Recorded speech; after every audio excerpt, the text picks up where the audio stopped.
projector outside, if you haven't been by the beautiful white stage. We're very proud of it. There's some great programming on stage.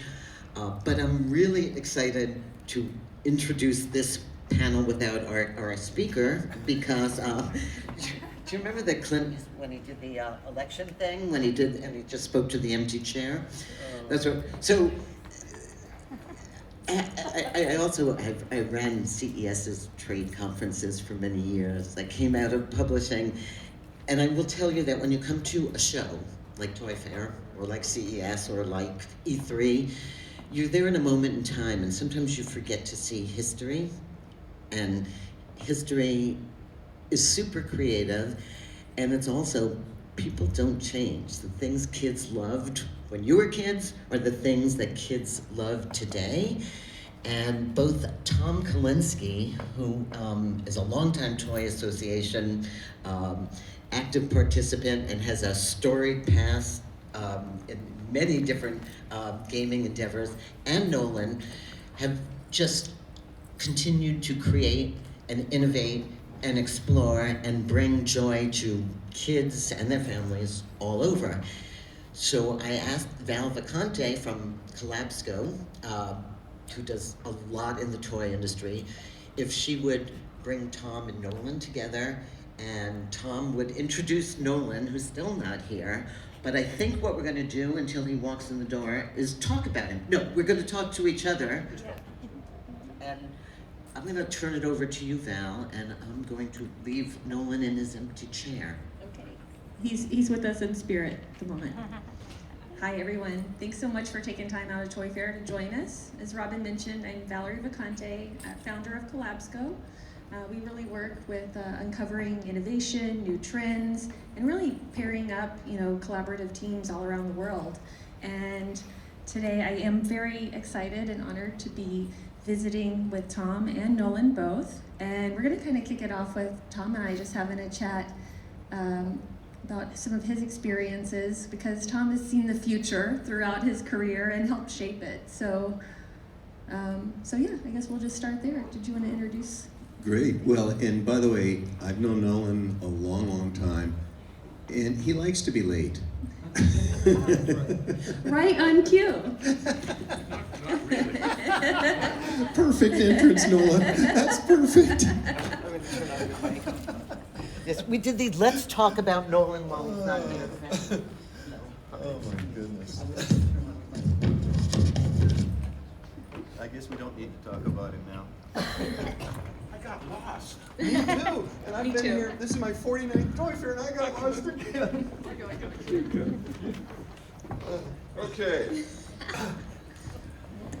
Now for some pontification. So Nolan, we were just getting started. Tom, I didn't know if you wanted to. Well, I want to introduce him. Yeah, go Because- for it. Can you hear me? All right. So, hi, Nolan. Nolan and I have known each other a long time, and it's just an honor for me to introduce him. When I started looking at his accomplishments, I actually had to write, even though I've known him for a long time, I had to write a lot of it down because he has done so much that I wasn't even aware of quite a bit of it. I mean, obviously we all know he's a tech pioneer, we know he's a creative genius, we know he's a forward thinker, we know he's been a successful entrepreneur many times over, but there's a whole bunch of other stuff too that he's done. So, he was the founder of Atari, and therefore the founder of the video game industry, which back then I guess it was a few $100 million, and today it's a $140 billion industry, twice the size of, well, it's larger than the movie and music industries combined. The video game industry is larger than movie and music combined. There are Clearly peaked too early. We peaked too early. Yeah, we did. We got out too early. More people are watching other video game players play video games on a Sunday afternoon than are watching an NFL football game today. So there's a lot of really great stuff from that. But besides that, he founded Chucky Cheese, Pizza Time Theater. I remember he founded a robot company, Androbot or something. Yeah. But what I didn't know about Nolan is that he also created the first car navigation system, and the technology for that, E-Tech, is still being used in car navigation systems today. I mentioned the robotic company, and he's been very big in brain research, and by the way, and also using technology to improve education, which is something that I'm very passionate about, and I'm glad that you are using your great brain to help do that too. But other things he did, a very flat organizational structure, more women in management than any other company had back in those days. Also, he had Steve Jobs and Woz working for him. Can you imagine that? That must have been fun. Well, I turned down a third of Apple Computer for $50,000. So, you know, it's a little bittersweet. But he's always been very big at getting teamwork together, getting people to work well in teams, and inspiring creativity, which I'm sure is what he can talk some about today, and using creativity as a competitive advantage over other companies. He founded Catalyst Tech. Catalyst Tech was the first incubator. You all read about WeWork and different incubators today. Well, this guy founded the first one that was a long time ago that was ever done. And then Buy Video, the first online ordering system, quite a while ago. And of course, we all know what's happened with online ordering today. I could have been Amazon. And he's consulted for a whole bunch of tech companies in Silicon Valley. He's in the Tech Museum in Silicon Valley. They have a thing, they call him a revolutionary. Newsweek magazine said he's one of the top 50 people who have shaped America. That's kind of a nice honor. He's in the video hall. The question is, was it for the better? Yeah. I think so. He's in the Video Game Hall of Fame. And just, you know, you've done so many unbelievable things, and I can hardly wait to see what the heck Virsix is, and what you're doing with Saint Noir. I heard a little bit about it, that you're using Alexa, and that it's very theatrical, obviously voice-oriented, so I can hardly wait to see that, because I still love video games, as you know. So anyway, that's my friend Nolan Bushnell.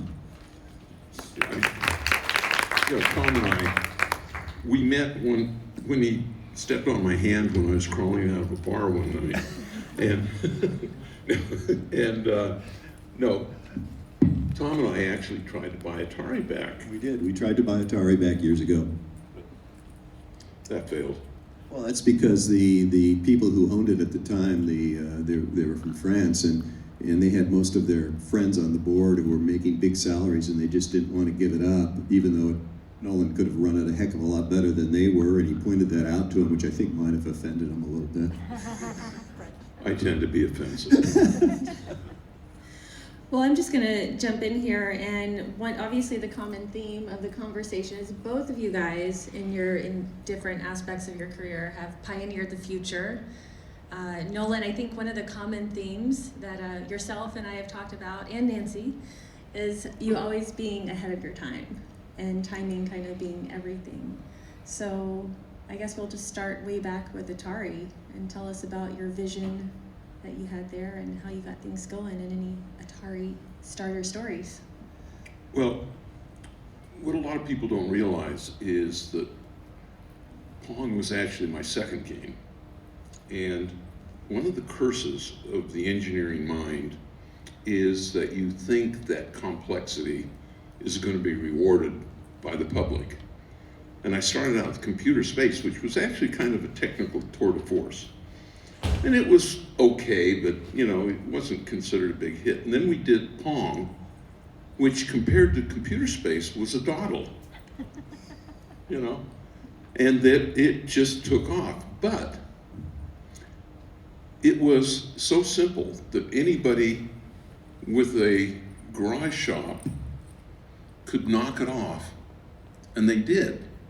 And so of the Pong games that we sold, we only hit about 20% of the market. The knockoffs took over the rest of it. And what was happening is we had no money, we had no manufacturing expertise, we were just, you know, a couple of guys named Mo trying to do things.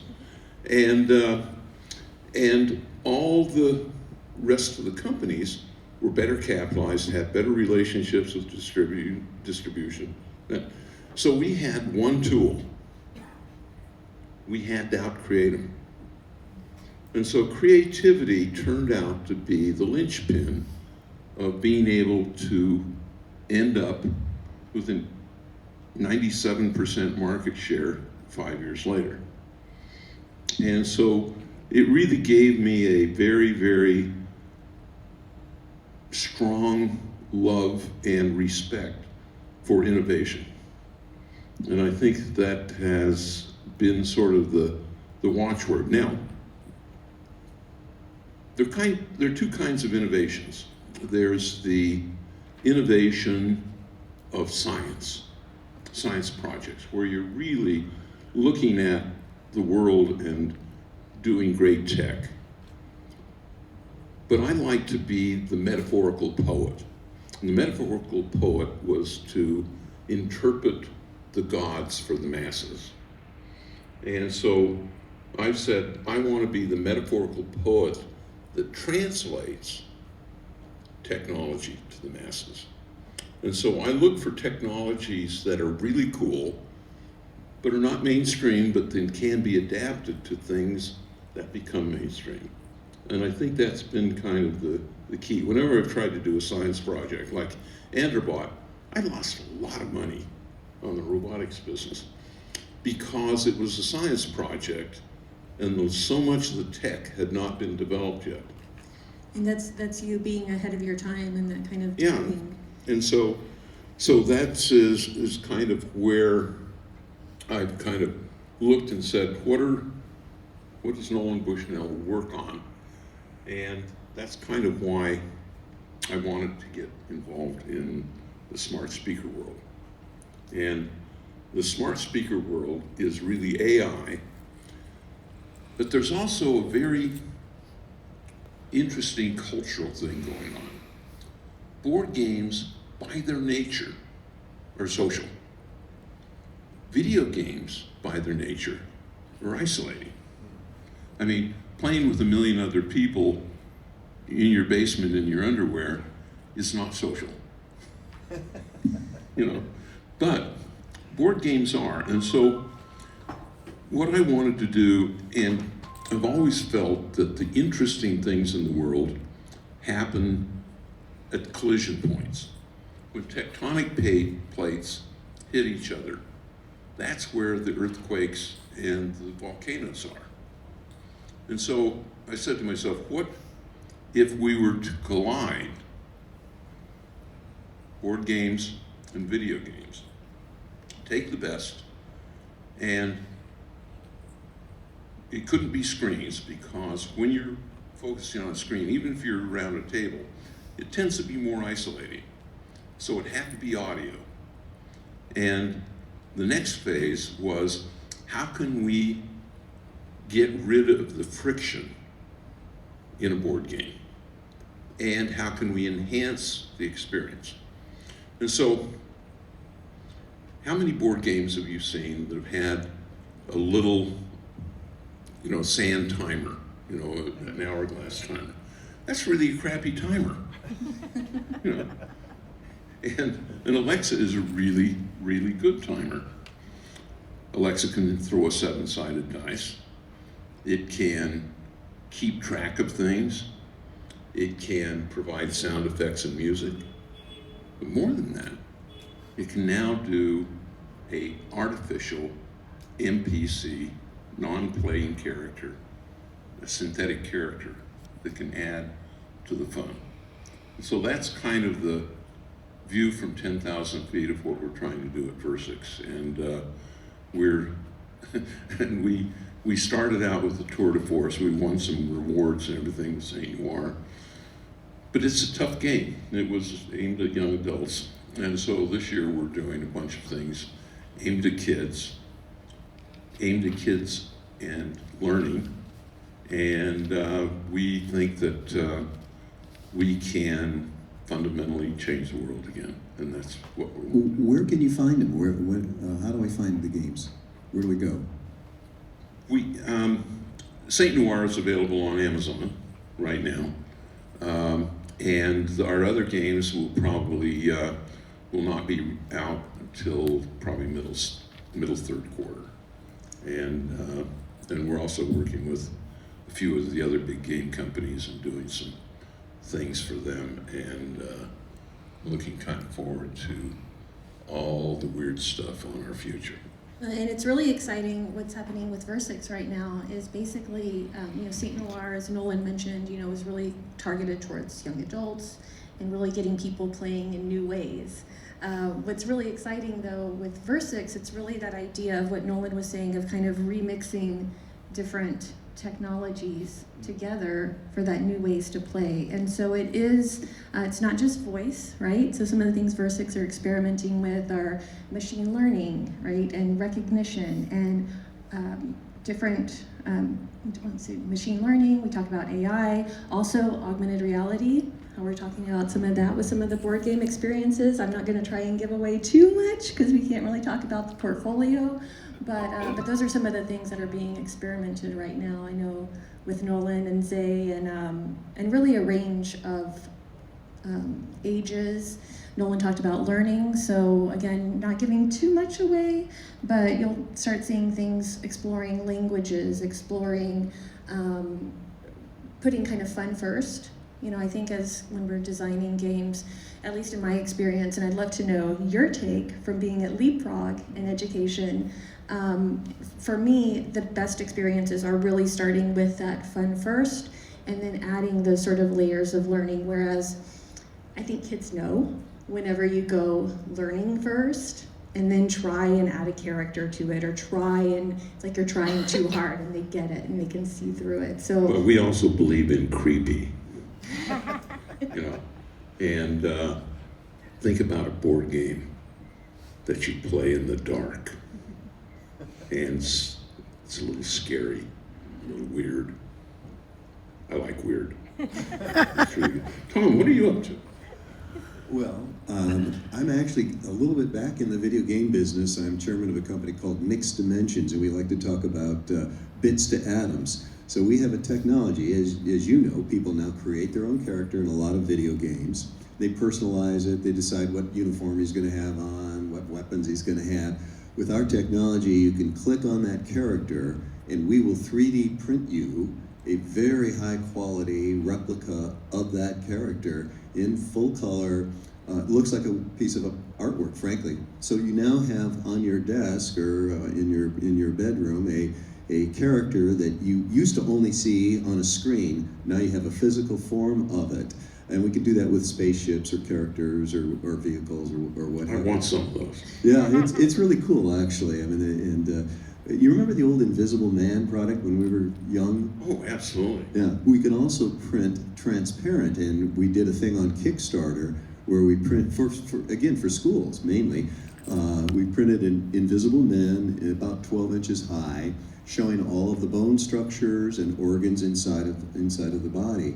So I'm involved with that right now, and then I'm still mentoring education technology startups at something called GSV Labs, Global Silicon Valley, in Silicon Valley. I think I can beat you.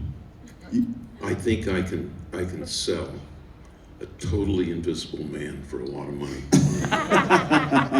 So I have a question. I do want to know more about exactly what you said. So if I'm playing whatever video game, Yeah. and I'm in the current season, and I've got my character, I've got my skin, and then I just scan it, and then They have to have, the game has to, whoever owns the game has to give permission. If they give permission, which Ubisoft has done and Cryptic has done and some other studios have done, Blizzard's done, you just click on it and then we have to print it at our shop basically.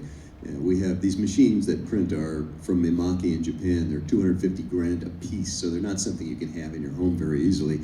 And we've got a bunch of them, and we will then ship you the character that you created in physical form, and you can enjoy it. so every season I can be like boom, boom, boom, boom, boom. Yeah, exactly. We like to think about it as the factory of the future, except that we're never going to be making hundreds of thousands of things. These are very personalized, very one-off, if you will. Your creation is different than anybody else's creation. I actually believe that I call it the atomization of products, Yeah. which I think is part of the future. I'm on the board of a self-driving car company. I've always kind of had this thing with automation. And we talk all the time about, self-driving cars fully deployed eliminate about 15 million US jobs.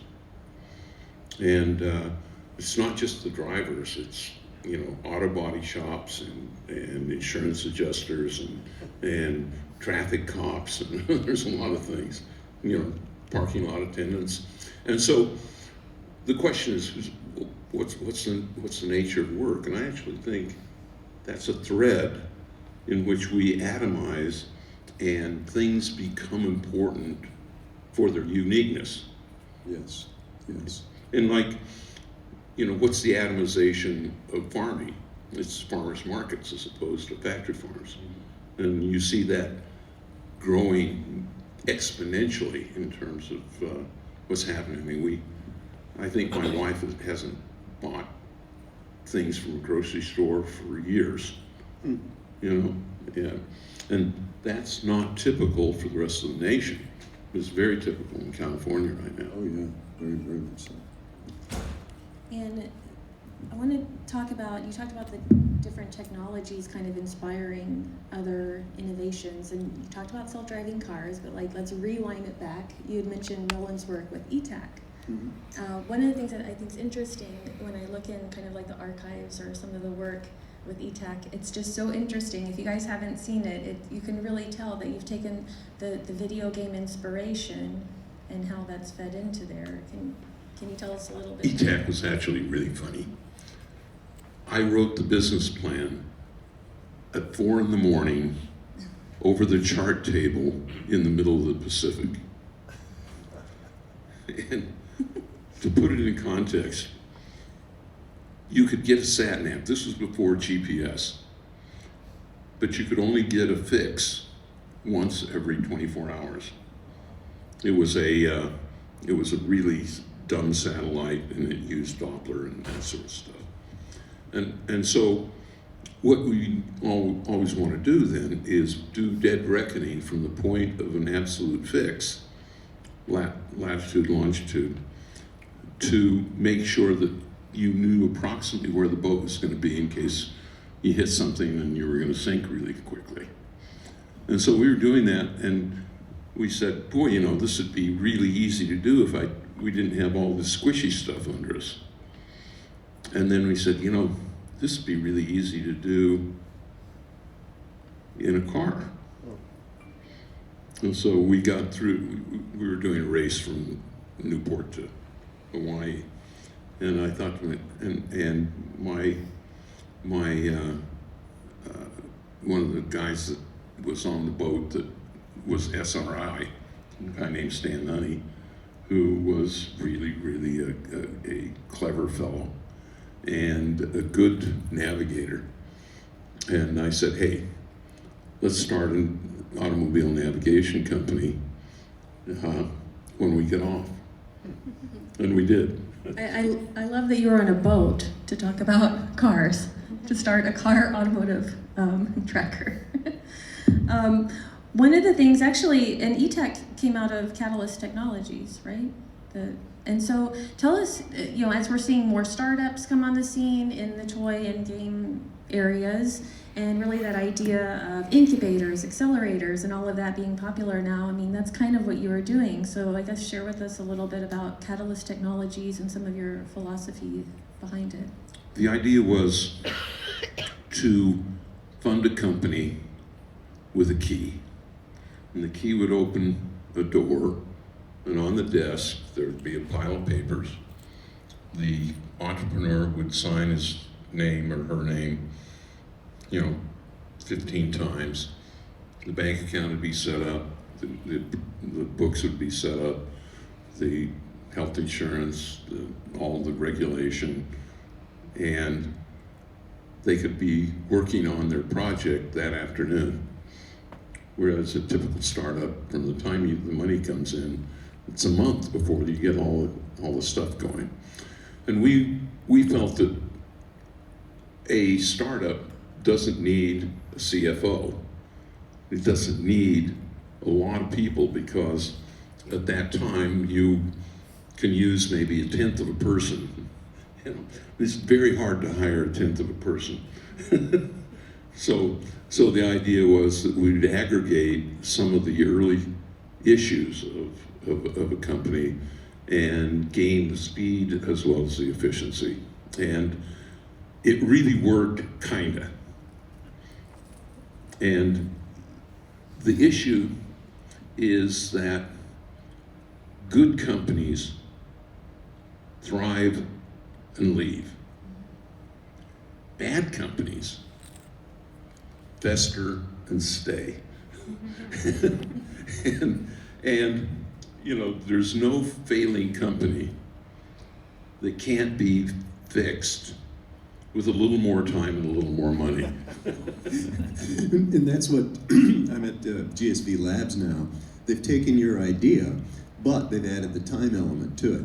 So when a startup is accepted at GSV Labs, and we provide the financial help, the printing, the Wi-Fi, the legal help, all that stuff, but they only have 3 months to prepare their business plan and present it and start getting angel funding.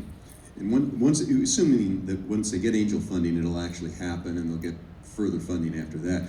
But if they don't get to the point where the business plan is accepted and they get angel funding, we ask them to leave the facility. So they stay in there for 3 months, develop that idea. And the other beauty of it is, though, as you know, and when these startups, and we've got 180 startups in this one big building in San Mateo, they feed off one another. So there's a lot of synergies that occur, a lot of better ideas are created by these startups all talking to each other, even though they might be in different areas. One might be in sustainability, another one might be in entertainment, but they feed off of one another, and it tends to make for a better company. But the fact we have I bet there's some aggregation where somebody from here and that, they say, well, maybe we should join forces. Absolutely. See, you're smarter than I was. No. But Nolan, I mean, wasn't there a similar thing in Catalyst Technologies, like with Androbot, and then you had Axelon around the same time? So wouldn't that be kind of a similar situation? Because you were kind of in robotics, and then Axelon was more kind of electronic toys, some robotics. So did that same kind of scenario happen there? Yeah, I think so. I mean, in the final analysis, there's just a lot of really important things that need to be built. And I'm a great believer in reading science fiction as potential history.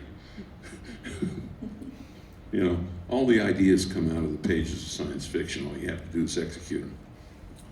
Well, in children's TV shows, look at the Jetsons. We're living in the Jetsons world today. Exactly.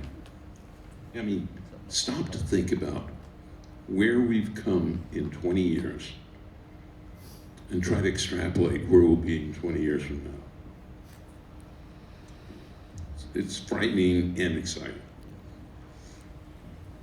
So I want to talk about Axelon for a moment, continuing the thread. So if you guys don't know, Axelon was one of Nolan's companies out of Catalyst Technologies. Again, a lot of electronic toys and robots, which I'm personally a fan of. Being sort of a researcher in connected play, so I really love reading the history about Axelon.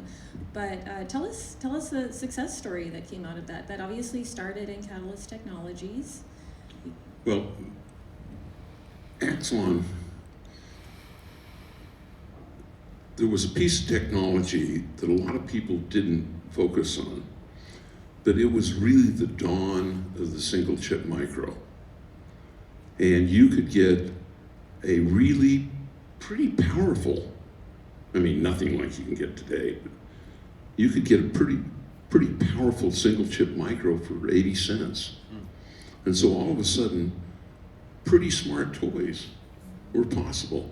And we created an electronic cat that could turn and follow sounds, and you could communicate with it by clapping, and it was really fun. The kids loved it. We did a thing called AG Bear, which was a single chip micro that listened to verbal input, turned it upside down, bearized it and fed it back to the kid.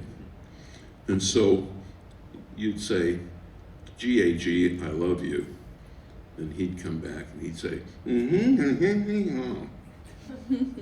Now, to a kid, they know exactly what the bear said because they're overlaying the structure of the sound with meaning that their mind creates.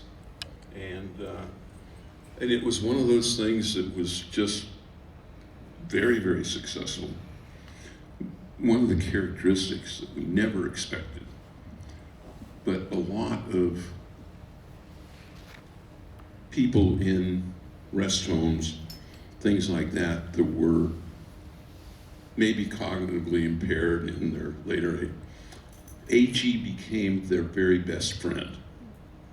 Because AG would listen to them instead of their terrible son who didn't really care about their aches and pains. And when we did some of these, some focus groups on that, it turns out that 20% of our bears ended up with the aging population, which we never anticipated. Well, and there's a couple of things I think that are really interesting about that story, and that is, like, obviously now with Virsix working in with voice activation, not just Alexa, but also, you know, every voice platform, but also what you just talked about, AG Bear, and really, you know, using that kind of voice technology and that interaction. So way back then, it was like 30 years ago-ish. It's way too long. I'm very old. But no, I think, and that's what I think is incredible about the work that Virsix is doing, is kind of taking those learnings from a long time ago, taking those older technologies, taking these new technologies and kind of mixing them together. The other part that I thought was really interesting about that story was I didn't know that about the AG Bear being in, you know, the older community and everything, which makes perfect sense. And I'm sure a lot of you may or may not be aware that Hasbro actually invested in something similar for the elderly community, and it was making robotic pets. You don't have to clean up after them. They always listen. Well, to we you. sold our company. We sold our company to Hasbro. There was this weird time when the video game business was struggling, and we thought that we didn't have enough compute power to render backgrounds, but plenty of compute power to render characters. So we felt that we could put a video game on a VCR cartridge, and the VCR would create the backgrounds, and we could just overlay with a screen map on top of that. And that's actually what we ended up selling to Hasbro. And it was interesting technology, but the authoring cost was a little bit scary because we had to do things, but anyway. And so, yeah, I love that story because it was creating Catalyst Technologies, it's creating a startup in there, it's taking those technologies, bringing them to market, and then having your exit strategy, selling to Hasbro, so that's great, awesome. And so now let's switch gears over to Mattel for a moment. So Tom, you were CEO of Mattel at a really important time in the 80s. And I would love you to share the story with us about the creativity and innovation and inspiration and how everything happened with He-Man. Oh boy. So, Because it's back. yes, yes. So, you know, at Mattel, we obviously had Barbie, and we had Hot Wheels, and we had C&Cs and a large preschool line. This was before Mattel bought Fisher-Price, before Mattel bought American Girl, although I had the first meetings with President Rowland trying to buy American Girl. But anyway, I didn't get that done. We didn't have a male action figure, right? Hasbro had G.I. Joe, Kenner, which Hasbro bought, had Star Wars. We had a guy named Big Jim, who wasn't such a big business, and it wasn't a great seller. And so this is one of those times when the creation of a line actually came out of an awful lot of market research, which is not always the case. A lot of times it's just out of sheer creativity of some guy who's a genius and he creates something. Well, this was a case where we did drawing after drawing after drawing of every theme imaginable. The Marvel characters themes, the DC Comics themes, the policemen, firemen, you name it. We had an artist draw these characters on what we call B sheets, large drawings. And we started researching it with boys. Well, it turned out that one of these drawings of a very muscular guy ended up winning this research. So then we made models of it, out of clay, and modeled that up and researched it again. And the character became known as He-Man, kept winning that research. And He-Man, as you will recall, had an arch villain named Skeletor, and they fought it out in Castle Grayskull. Well, so we introduced this line, and we were very successful. We got to about 75 million in revenue, which in those days was pretty good. The chairman of the company walked in my office one day, though, and he said, well, you did 75 million, but it'll never be as big as Star Wars or G.I. Joe because you don't have a TV show or a movie and you can't get one. And I said, you want to bet? And so we then worked with Filmation Studios and actually Chaim Saban, who's now a billionaire many times over. And we created the television show, He-Man Masters of the Universe. The way we got it on air was kind of unique. We gave it away free to television stations across the United States. And in return, they had to give us back 3 30-second commercial times that we would then either sell to McDonald's or Kellogg's or use ourselves. We couldn't use it for He-Man because that would have been broken some NAFTA rules. Anyway, the television show was so, and by the way, we invested $3.5 million in the television show. Group W Westinghouse invested $3.5 million in the television show. So it was a $7 million investment to get 65 half hours done. And you need that for a full run, for a full season.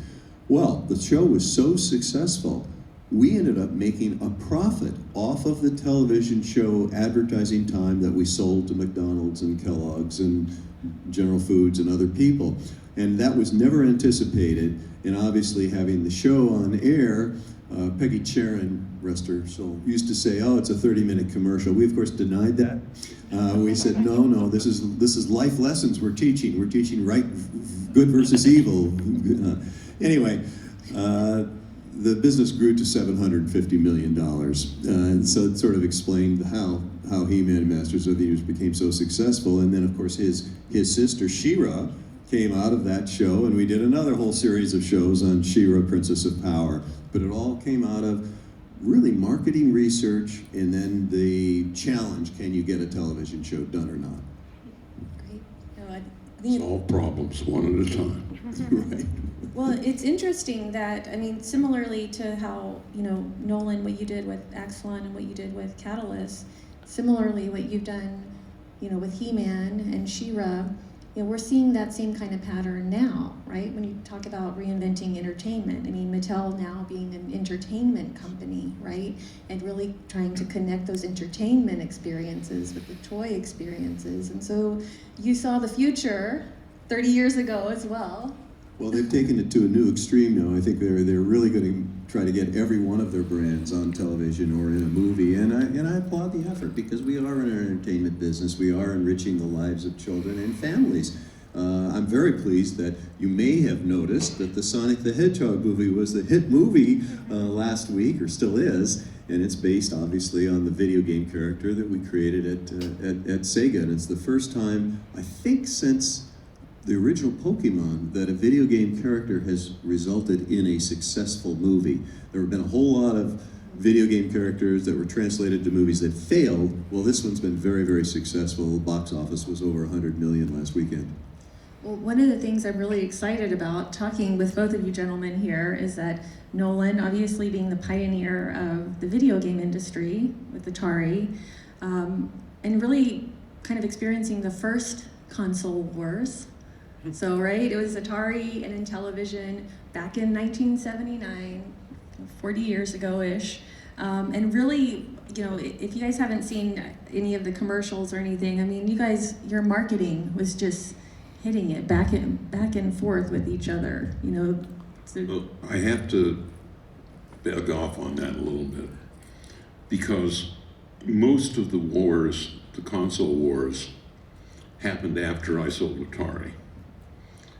And the console wars wouldn't have happened if I hadn't sold it. Because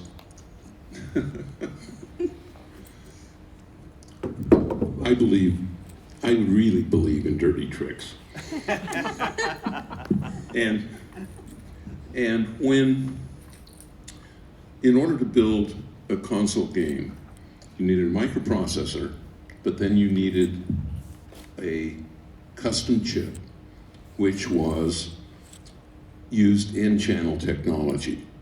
At the time, there were 4 places in the world that had in-channel: Texas Instruments, IBM, General Instruments, and one more, I forget it.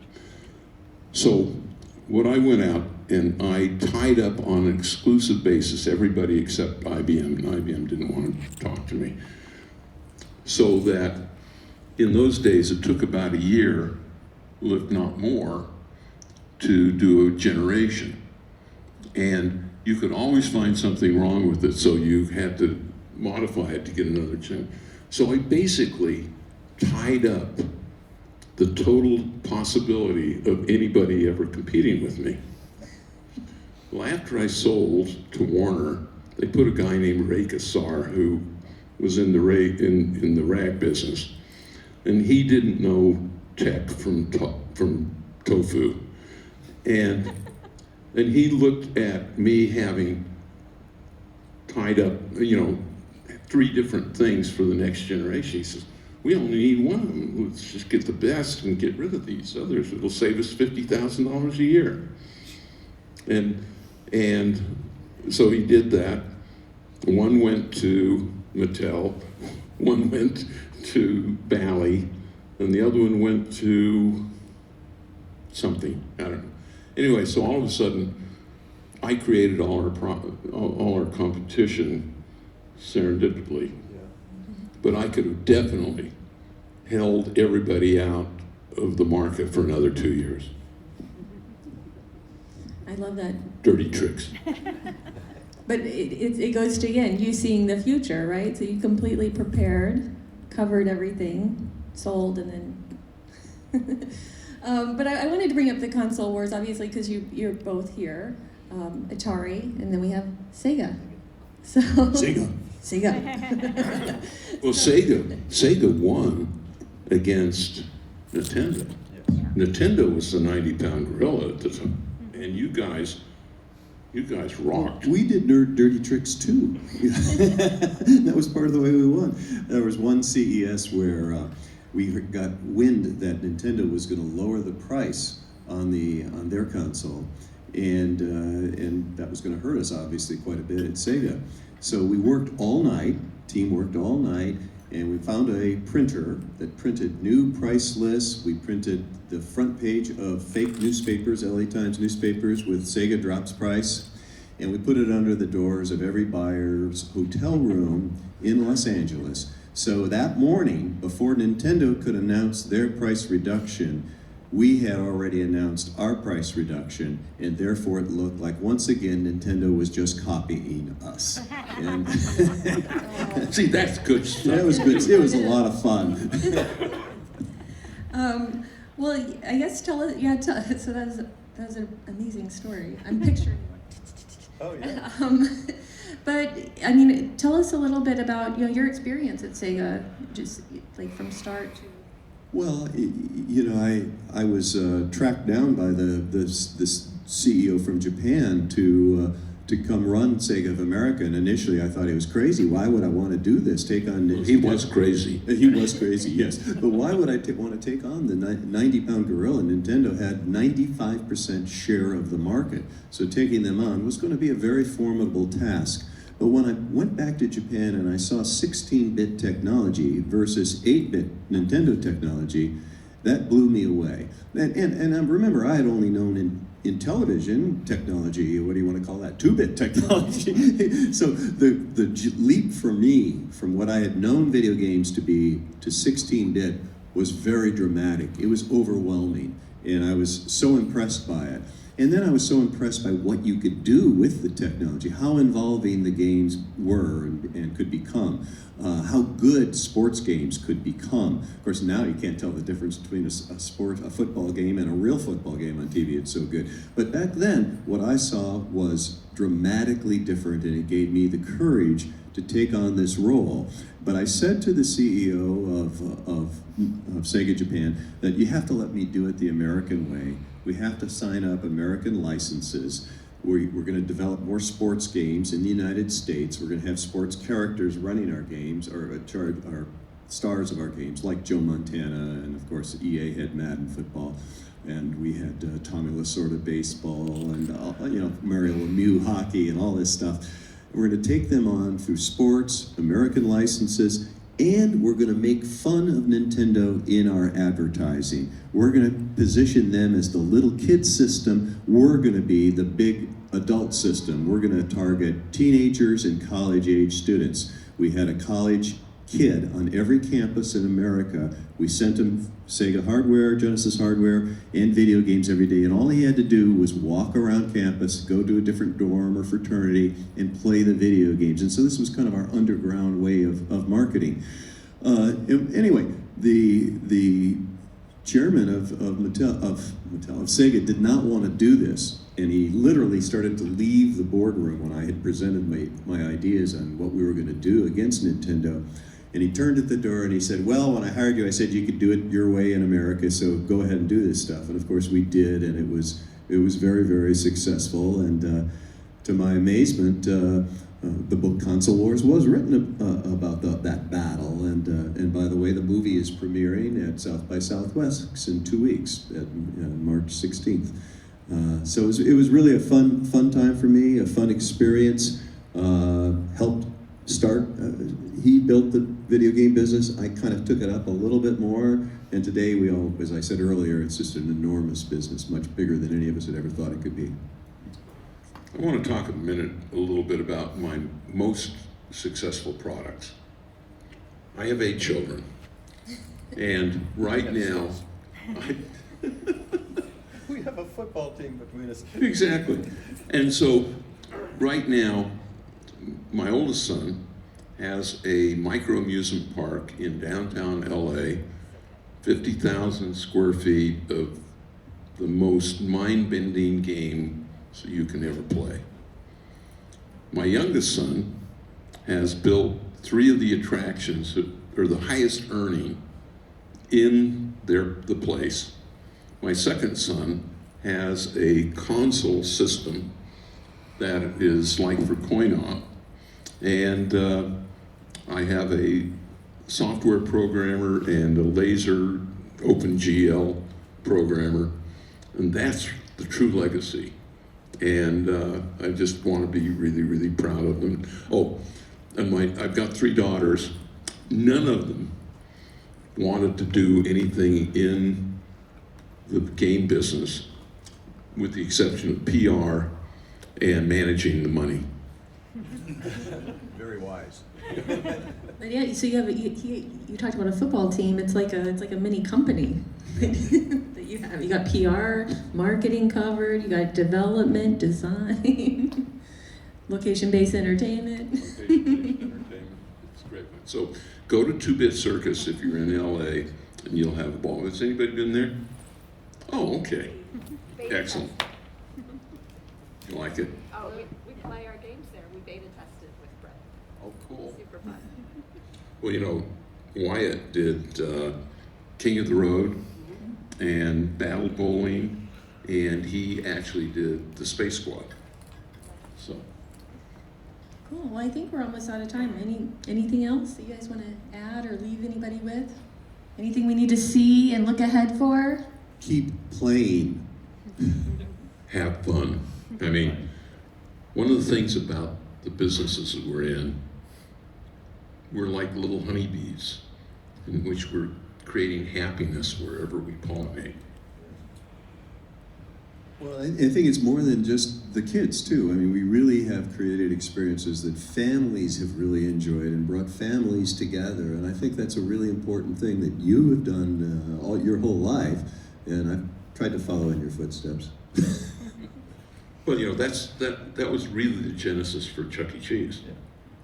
Well, and just to that note, that idea of like bringing families and people back together, just to kind of end on a Virsix note, you know, that's really what's happening at Virsix, the idea of getting people playing together in new ways. And so it's just interesting, you started your career that way, and then here we are years later still seeing the future, making the future, and getting people playing together. And so I think that's a good thing. And I've only had one idea. Well, thank you both for joining, and yeah, we'll do some Q&A. Questions, anybody?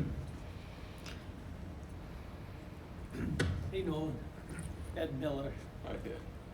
Nolan and I don't like your term saying I'm old, because I'm as old as you are. Nolan and I crossed paths.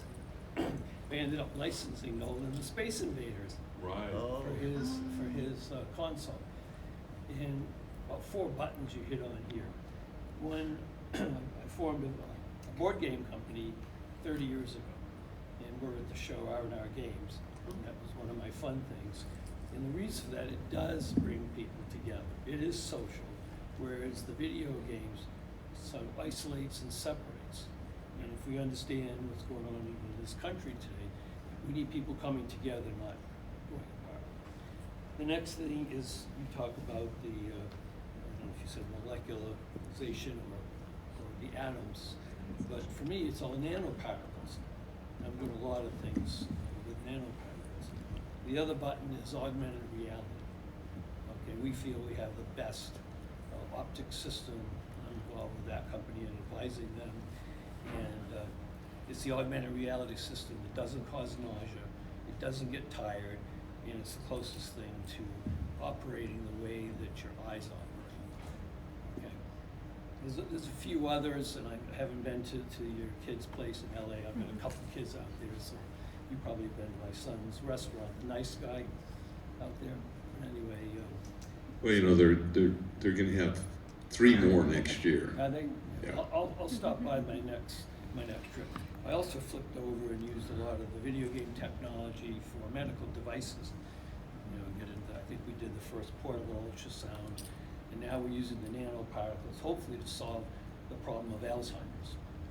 We actually can use the particles to get through the blood-brain barrier. So anyway, we've kind of followed each other, and we lost touch a little bit over the years, but I went kind of the medical side for a couple of decades. I hate to think that, but when we go back 40 years, 2 decades isn't much. So anyway, I want to say hello. Well, great luck to you. Yeah, it was great.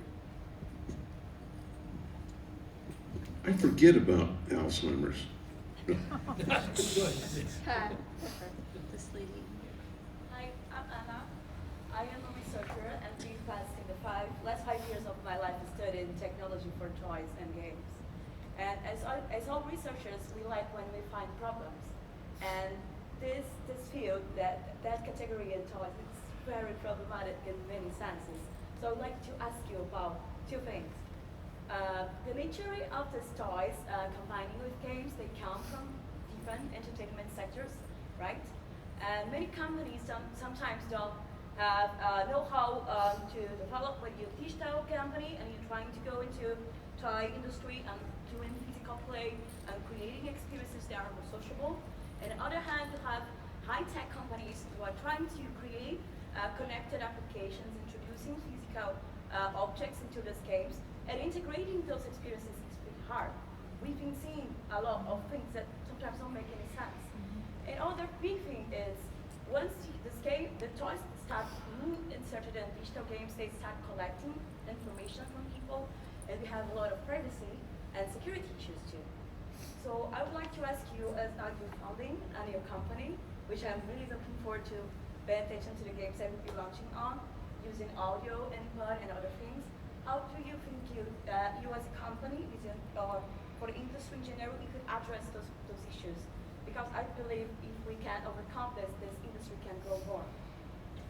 Well, there are actually a lot of laws that we have to comply with in terms of privacy, particularly if you're being used by kids under 13.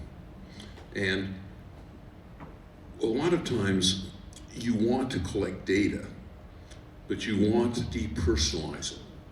Like if you can separate the data and the analytics that you find from the identity of the people, then it can be valuable to run your business without any privacy concerns.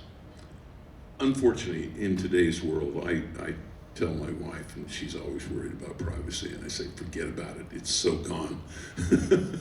That unfortunately, and I just think it's a genie that's out of the bottle.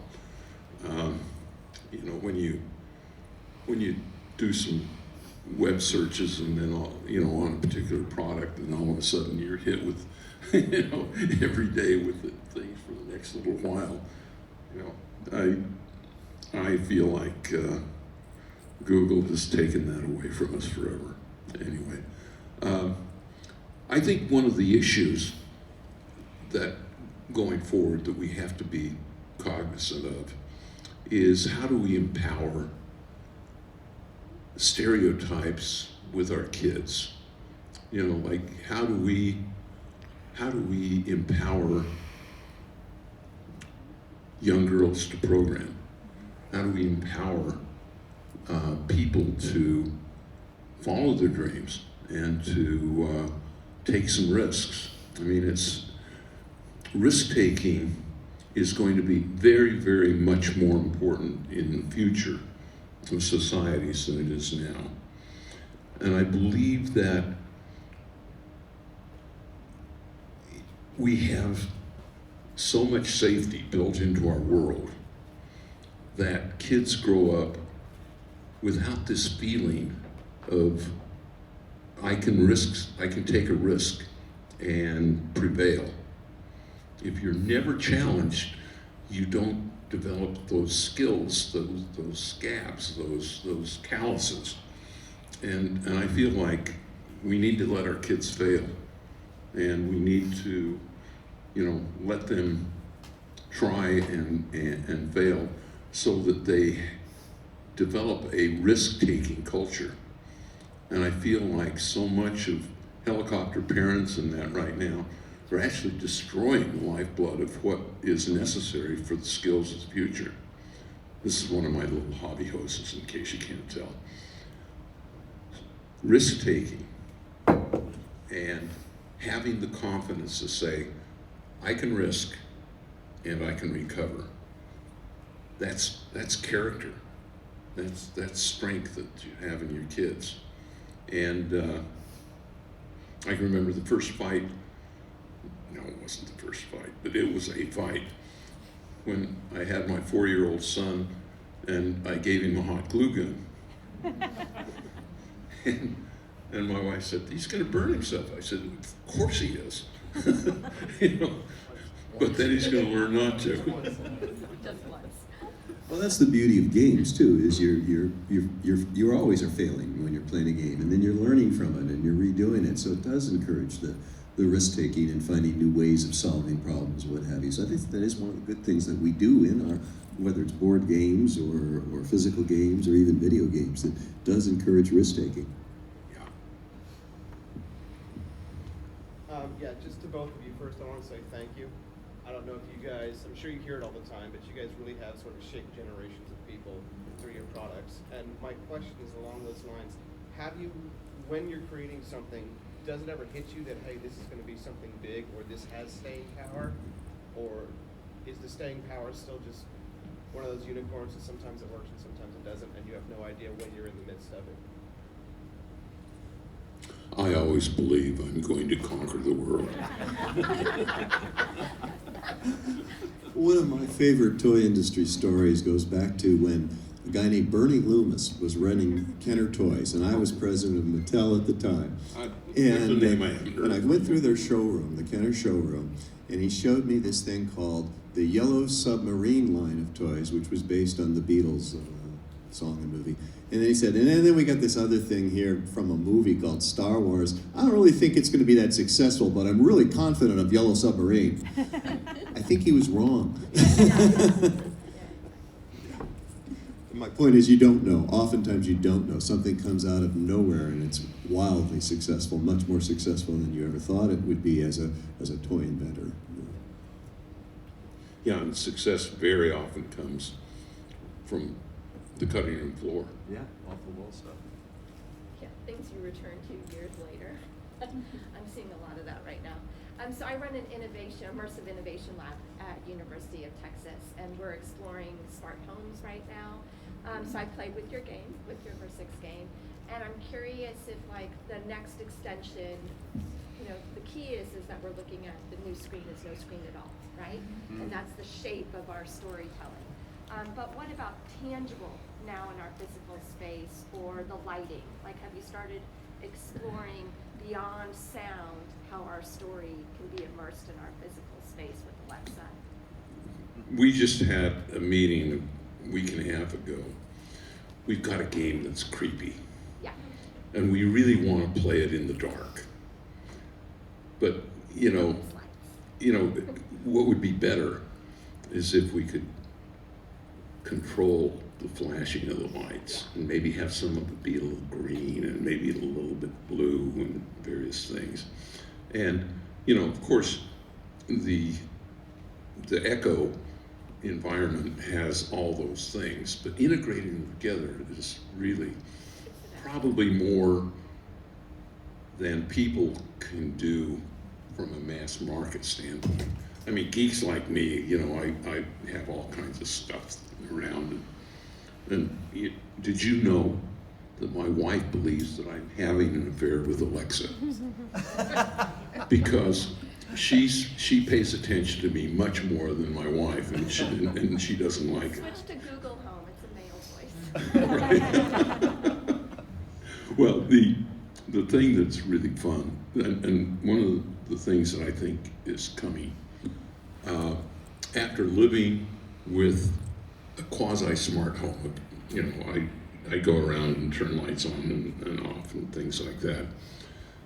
I want it to be in context, because I don't want to have to go into the garage and say garage on. I want to say lights on. But if I say lights on in the garage, then it turns on the lights outside. You know?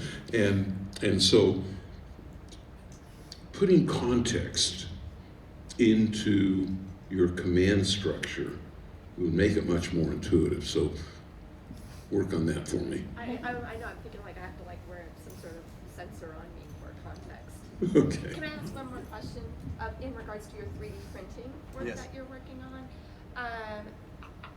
Have you thought about like thinking about the blockchain with collectible assets, so that way people who are, once 3D printing starts coming into the home, that there's some ownership that's shared between the two? Yeah, sure. They have been talking about that inside of the company. As I mentioned earlier, though, The problem right now, I don't know if it's a problem, but the really good 3D printing machines are so expensive to do the kind of stuff we're doing. If you go to the website Mixed Dimensions, you'll see what I mean. I mean, they literally look like works of art when they come out of the printer. And of course you want that, but that's too expensive to yet have at the home. Maybe at a university you could afford to have a $250,000 printer. Does your stuff, can you print conductivity threads within your characters so that you could electrify and various things? We think we can, yes. And of course, back to the Invisible Man. The Visible Man, we're printing all of the bones inside of the transparent body and all of the organs. So if we can do that, we should be able to print conductivity into it as well. We have to be able to deposit metal as well as plastic. Yeah.